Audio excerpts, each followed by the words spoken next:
I'm on a healing journey from ME/CFS, and I'm always on a search for techniques or devices that increase HRV, move me to parasympathetic rest, recovery, and digest state. For a year, I've been actively working on my breath and trying different breathing techniques, and I'm pretty sure I found one that saved my life, and I have a measurable proof that it works. Before we start, let's take a deep breath together. Relax our neck muscles, jaw, and forehead. Do a bit of a wiggle. Feel comfortable where you are. Touch the fabric of your clothes and maybe put a little smile on your face. Okay, let's begin. I'll be testing 4 breathing techniques using my Polar H10 chest strap to track how each one affects my heart rate variability, HRV, and my heart rate in real time. I'll be using 3 apps, Elite HRV and Breathe. Links to everything will be in the description. Breathing is the only automatic function in your body that you can also consciously control. That makes it a powerful tool for your autonomic nervous system. Heart rate variability is the variation in the time between heartbeats. A higher HRV means your body is more adaptable and relaxed. A lower HRV often indicates stress, fatigue, or poor recovery. When you breathe slowly, you activate the vagus nerve, shifting your body into rest and digest mode. This improves focus, reduces anxiety, and boosts recovery, and we can track that in real time with HRV. This metric is very individual, so please don't compare your results to mine, but this test will show you the difference those techniques make on my HRV and could on yours too. I will be seated for all of the tests with Polar H10 on my chest. That is one of the most accurate consumer-grade HR monitor to track HRV and heart rate in live during each session. I'll be testing 4 techniques: square breathing, 4-4-4-4, relaxation breathing, 4-7-8, coherent breathing, 6-6, and one I call core breathing. We'll explain more later. Each breathing technique will be done for 2 minutes with 30 seconds of stabilizing HRV before and about a minute after. I will be making breaks off camera to have the least impact from the previous technique and get back to my baseline. Before we jump into tests, let's talk about how we breathe, because not all breathing is equal. Most people breathe shallowly into their chests, especially when stressed, but the most effective, according to many specialists, I have slightly different thoughts about that, way to calm the body is through diaphragmatic breathing, also called belly breathing. The diaphragm is a large dome-shaped muscle located below your lungs. When you inhale using your diaphragm, it contracts and flattens, allowing your lungs to expand downward and pull in more air. Your belly should rise, not your chest, and when you exhale, the diaphragm relaxes, pushing air out and stimulating the vagus nerve, which activates your parasympathetic nervous system, aka your rest and recover mode. In 3 breathing techniques I will show today, I'll be using diaphragmatic breathing, but one is actually the reverse of it. Breathing in through my nose and exhaling through my mouth. If you're following along, you can place one hand on your chest and one on your belly. Try to keep the chest still and let the belly expand on the inhale and fall naturally on the exhale. Let's begin the test. First up, square breathing. Inhale for 4 seconds, hold for 4, exhale for 4, hold for 4, and repeat. It's used by Navy SEALs and first responders. This technique promotes calm under pressure. Let's check the numbers and see what it does to my HRV.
Right, okay. Test 1 done. Interesting.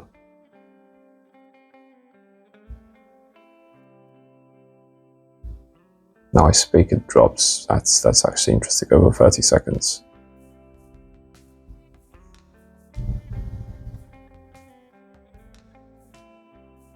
Right, okay. Let's get to the second test. Inhale for 4, hold for 7, exhale for 8. This method, made popular by Dr. Andrew Ale, helps quiet the mind and prepare for sleep. The long exhale stimulates your vagus nerve, dropping heart rate and calming the body. I used this technique to fall asleep and relax for about 20 years, and it always worked quite well.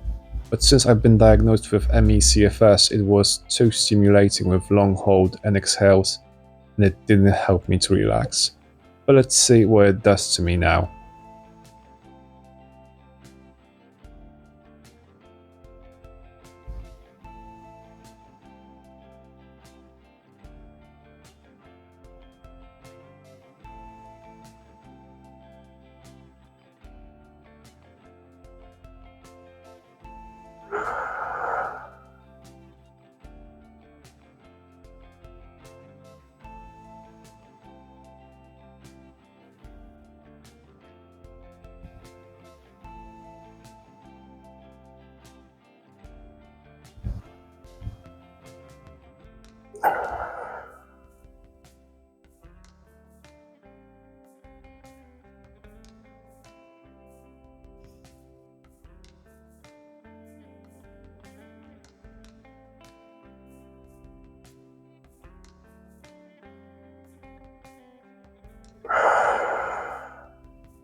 Right, that's test number 2 done.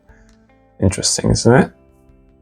The HRV was dropping below my regular stable HRV.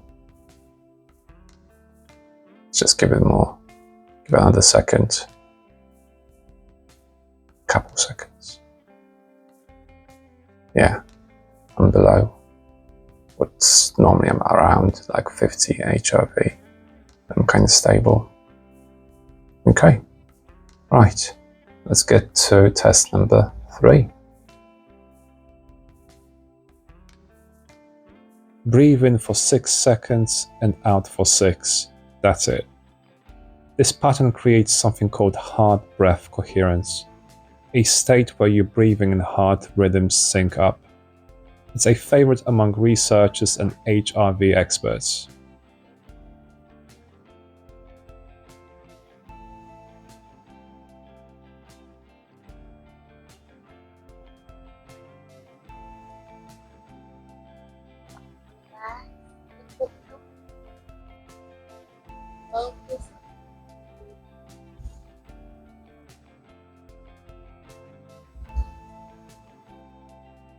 Breathe in.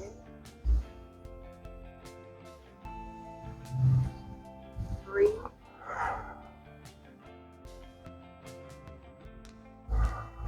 Breathe in.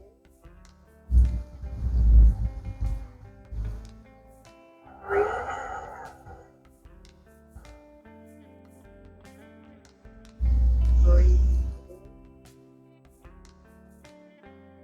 Breathe.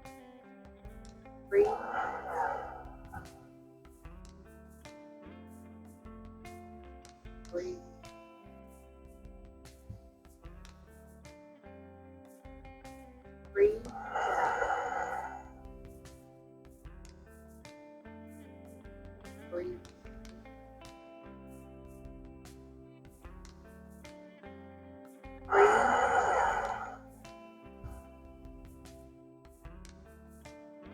Breathe. Breathe.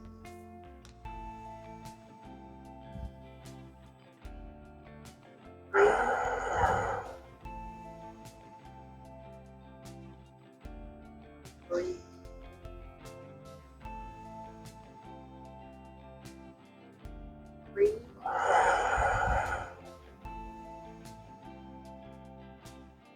Breathe.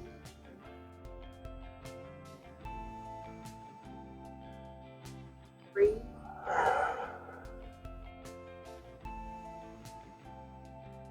Breathe.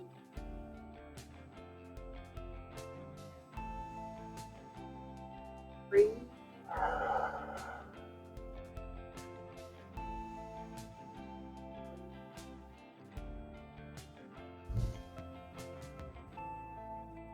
Breathe.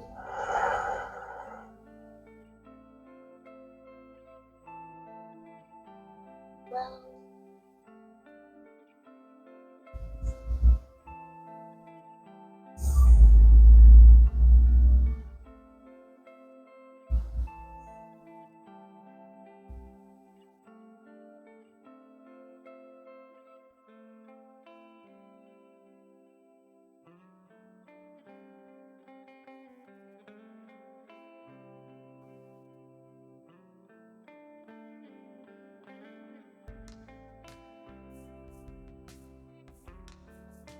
Right, that was an interesting one, wasn't it? It jumped about 10 points to 60 HRV. Yeah, that definitely made a difference. But now I'm dropped from my regular, but now I dropped from my regular 50 to it's about 45, 44, 46 now. I'm talking now, it's just increased because I'm essentially breathing and stimulating vagus nerve. Yeah, that's an interesting one. Okay, so test number 3 done. Let's get to the last one, which is my favorite. My first contact with this technique was through Dr. Joe Dispenza work. I had to adapt it to my condition because it was too stimulating. How it works then? Imagine a toothpaste when you start from the bottom and squeeze along to get it on your toothbrush. On inhale, you contract your pelvic floor, perineum, kegel muscles. Then you follow along your spine. Belly goes in, not out like with diaphragmatic breathing. You expand your chest and imagine the breath goes to the top of your spine in your head. Then you exhale through your nose to fully release the air and all muscles simultaneously.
Wow, this one always works for me.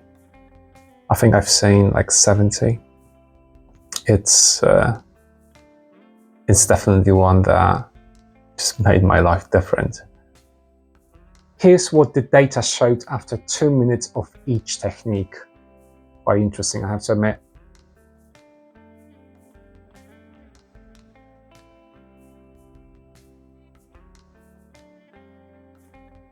So why does the core breathing work so well? We are engaging so many groups of muscles, organs and body parts that are directly connected to the vagus nerve. We stimulate it way more than with just the belly breathing. When I adapted this technique to myself and my condition, it was the first time in a year that I noticed I am recovering finally.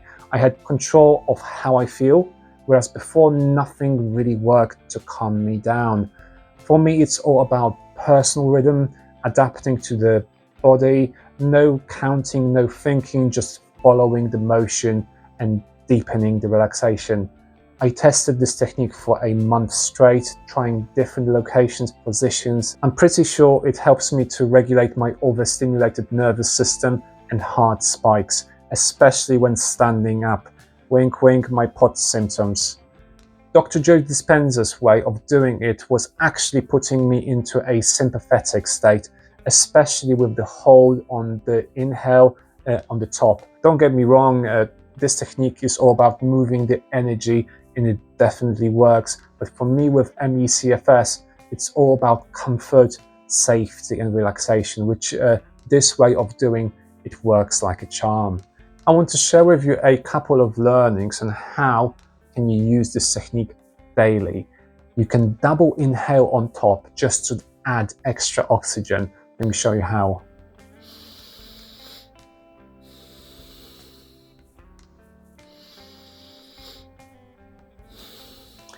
Apart from squeezing the muscles, it's all about the exhale through your nose, slightly sharper and quicker at the beginning, and then slowing down at the end.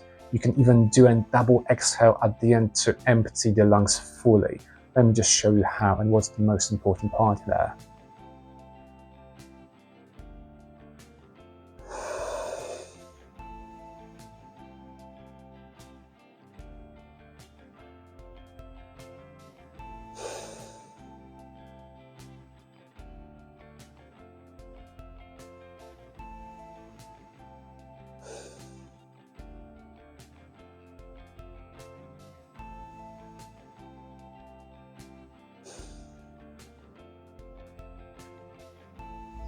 You can control the squeeze to increase the effect. Sometimes when I'm standing up and I'll do 2 slightly firmer breaths to regulate the nervous system, and then after that I just move on to whatever task I'm doing, and it definitely helps to just calm down the nerves. As well, it definitely helped me with tension in my gut and with the psoas muscle tension. Very often I notice that my gut muscles are all tensed up when I'm going about my day. Then I do a couple of breaths and the muscles just relax. When I'm really weak, I just do delicate movements and it still works. I do it first thing in the morning for 5 minutes when my heart races after opening my eyes, and I do it as the last thing before falling asleep, and I fall asleep in seconds sometimes while doing the exercise. I always get higher HRV when I'm lying on my side.